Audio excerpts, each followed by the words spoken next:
Hey folks, it's Marvin Cash, the host of The Articulate Fly, and we're back with another Central Virginia fishing report with Ethan Martin of TaleTellers Fly Shop. How's it going, Ethan?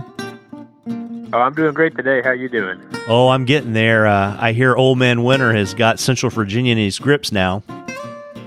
Yeah, it finally came. I mean, well, it looks like it'll be maybe a short trip. I don't know.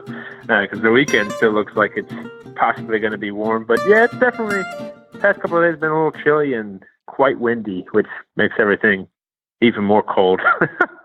Yeah, and so, why don't you let folks know kind of how you have to shift your game plan, when it's, late January, heading into February, if you really have an itch to get out and fish, and where to go and how to keep from freezing to death. Yeah, I mean, the main things that we do when it gets this cold is fish springs or fish tailwaters, that sort of stuff. And then it's always going to be, it depends, but most of it's going to be nymphing or like small streamers. And we'll just fish like the warmest parts of the day because there's not really much of a point of getting out at the crack of dawn if it's going to be 20 degrees or something like that. If it's 2 degrees, the fish aren't going to be incredibly active. Now you could always catch fish, you never know. But so usually we fish like afternoons, or if you see these like little false springs that'll show up where we got 3 or 4 days in a row that are like 35 to 50 degrees. Usually by like day 2 or day 3, it'll start picking back up. The fish metabolism will start making them want to eat again. And it's not usually crazy fishing during that time, but you can have good days. So that's usually what we end up focusing on, just tailwaters, the spring creeks around here. And we don't get a lot of streams that are like completely freeze over, or lakes or anything like that. But it can be pretty good. There are a couple of small lakes around here that just are filled with brook trout, or some of them may even stock. And I've had quite a few real fun days in the winter, just hiking out to one of those lakes and fishing the open water on it. Because usually those fish will be stacked in there. So that's just another thing you can do in the winter. Just layer up good. One of the tricks too, just to keeping everything warm, because I mean, usually we're all gear hogs and we're pretty good at staying warm, but you'll go out on your expedition to Everest, and then after 5 minutes of fishing, your hands get cold. I just end up using fingerless gloves a lot, and I'll put on those, like, I get them from Harbor Freight. They're like disposable gloves. They're like 7mm, and they end up working pretty good, just keeping your hands dry and warm. So that's just one of the tricks you can do if you're out trying to fish in the cold.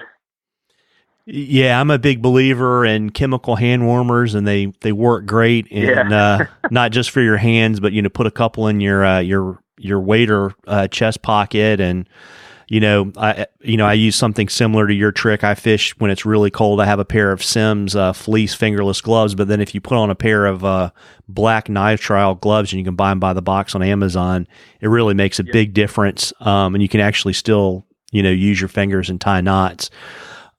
Yeah, that's the hardest part. Yeah, absolutely. Being able to tie those knots. Yeah, and I guess the other trick I'd share there is, particularly when it's cold, I'm a big fan of the Eugene Bend knot, an old steelheader's knot that you can tie with your forceps. So that's what I do. So, as we've been promising for our folks for quite a while, we're going to actually have the drawing next week from all the folks that asked questions on the fishing report so far. And why don't you let folks know what the lucky winner is going to get?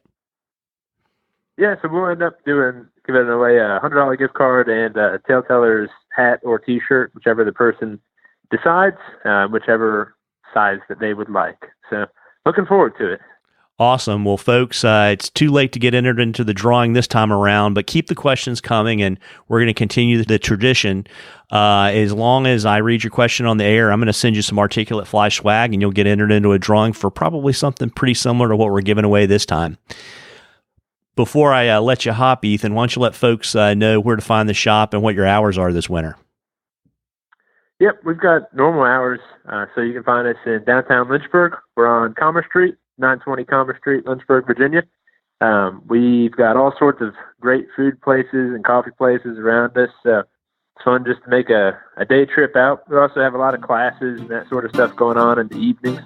from fly fishing 101s to fly tying classes. They're all free too. So a lot of ways you can get in contact, email or phone, Instagram, all that jazz. I'm the one that answers it all. So yeah, just get in touch. I mean, don't be shy. And folks, don't let the cold weather keep you off the water. Tight lines, everybody. Tight lines, Ethan. Tight lines.